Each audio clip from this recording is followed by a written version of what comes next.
समझिए कि इस महाजंग में कैसे यूक्रेन दो तरफ से घिर चुका है। एक तरफ रूस तूफानी हमलों से यूक्रेनी सेना का सफाया कर रहा है, तो वहीं दूसरी तरफ नेटो के चक्कर में ज़ेलेंस्की ऐसे फंस गए कि उन्हें यही समझ नहीं आ रहा कि रूस के खिलाफ काउंटर अटैक में जीत वो कैसे हासिल करे।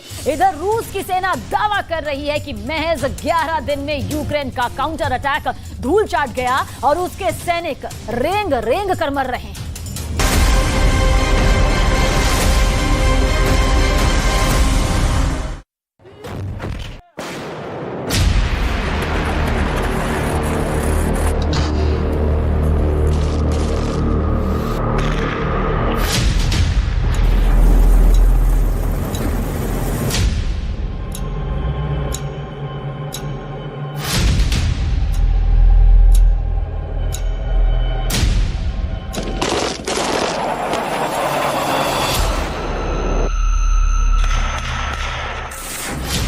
लगभग 15 महीने तक रूस ने यूक्रेन पर इतने प्रचंड हमले किए कि यूक्रेनी सेना को सिर उठाने तक का मौका नहीं मिला। लेकिन 16वें महीने में रूस के ऊपर शुरू हुए यूक्रेन के काउंटर अटैक अब यूक्रेनी सेना के लिए मौत का कुआं बन चुके हैं।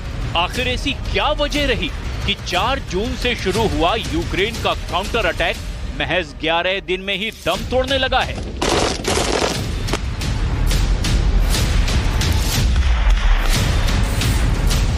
वॉर जोन से आई रिपोर्ट के मुताबिक 1200 से 1600 फीट इलाके में यूक्रेन के 10,000 से ज्यादा सैनिक महज 11 दिन में मारे जा चुके हैं।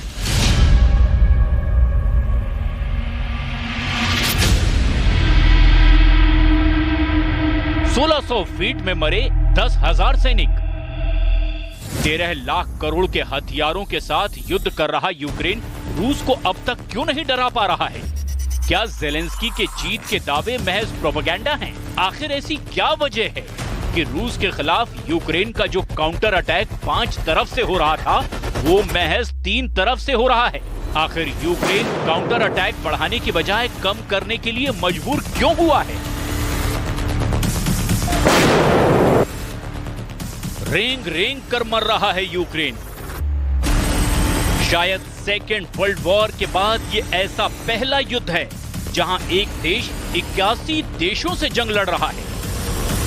नेटो के 31 और पश्चिम के 50 देश मिलकर इस वक्त यूक्रेन को अंधाधुंध हथियार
बख्तरबंद वाहनों को भी रूस की सेना ने तबाह कर दिया है।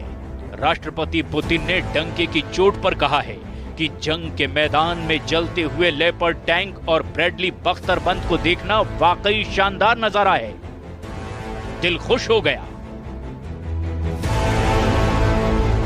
Там же не только, вот я сказал, сколько там, 160, свыше 160 танков, там 360 БМП, это же не вся натовская, там и еще советского производства, там бронетехника уничтожается, но прекрасно горят, как мы и предполагали, и Брэдли, и эти Леопарды, да. 1600 फीट में मरे 10,000 सैनिक। डिफेंस एक्सपर्ट के मुताबिक रूसी सेना पर यूक्रेन का काउंटर अटैक उसके लिए सुसाइड मिशन साबित होगा, क्योंकि पुतिन के रूस ने पिछले 5 महीनों में जबरदस्त तैयारी कर ली है। इस वक्त हर महीने रूस लंबी दूरी की 70 से ज्यादा हाइपरसोनिक मिसाइलें बना रहा है, जबकि रूस के पास रिजर्व में 7,000 टैंक मौजूद हैं, जो कि यूक्रेन को पूरी तरह से कुचलने के लिए काफी हैं।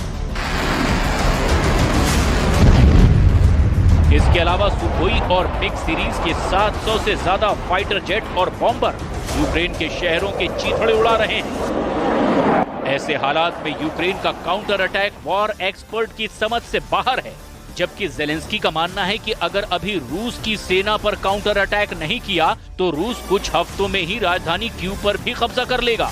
ज़ेलेंस्की का यही डर और खौफ यूक्रेन के काउंटर अटैक की पोल खोल रहा है। हम आपको यूक्रेन के राष्ट्रपति ज़ेलेंस्की के सलाहकार माइखाइलो पोडोलिक का बयान दिखाते हैं, जो दावा कर रहे हैं कि अभी यूक्रेन का काउंटर अटैक शुरू भी नहीं हुआ है। जबकि यूक्रेन की उप रक्षा मंत्री अन्ना मलियार दावा कर रही हैं कि यूक्रेन रूस पर 3 तरफ से काउंटर अटैक कर रहा है। अब ऐसे में सवाल ये उठता है कि आखिर यूक्रेन की टॉप लीडरशिप काउंटर अटैक पर झूठ क्यों बोल रही है? जरा देखिए। हैरानी की बात तो ये है कि राष्ट्रपति ज़ेलेंस्की के सलाहकार माइखाइलो पोडोलिक ने कुछ अलग ही दावा कर दिया है।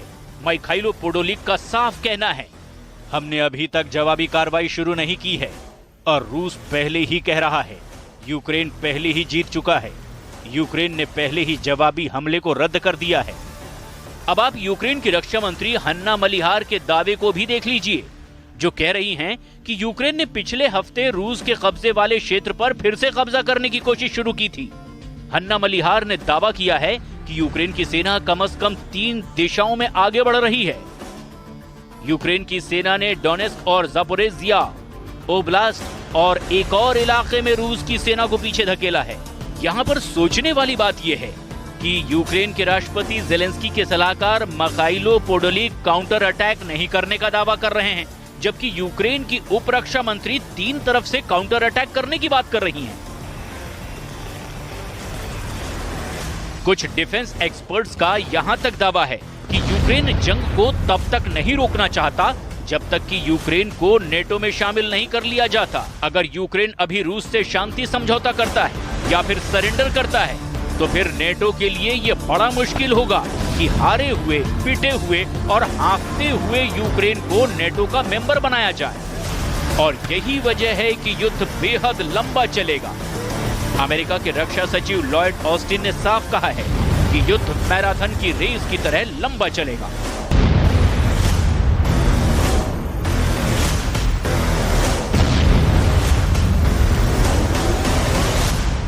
And Ukraine's fight is a marathon and not a sprint. So we will continue to provide Ukraine with the urgent capabilities that it needs to meet this moment, as well as what it needs to keep itself secure for the long term from Russian aggression.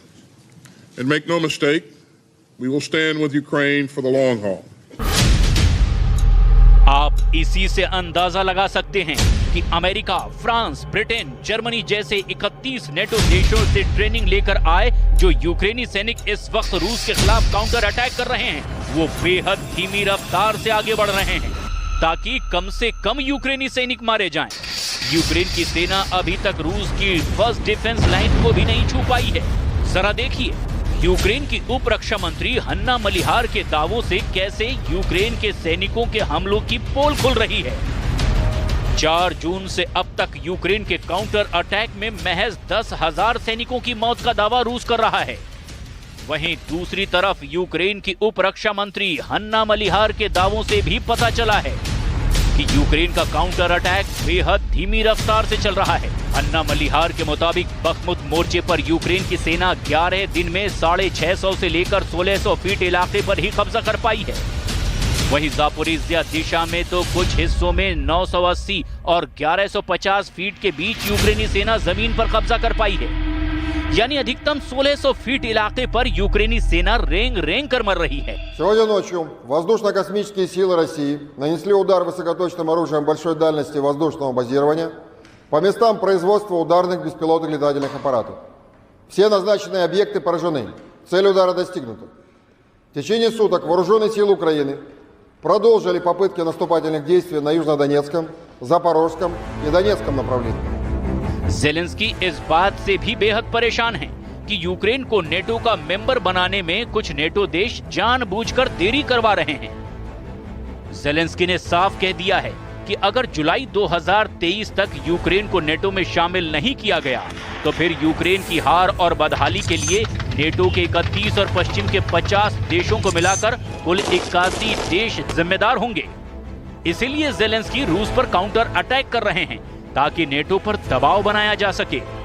लेकिन Zelensky भी मानते हैं कि ये Ukraine के लिए एक suicide mission है। अब देखना ये होगा कि यूक्रेन का 5 की बजाय 3 फ्रंट लाइन पर काउंटर अटैक रूसी सेना के सामने कितने दिन तक टिक पाता है।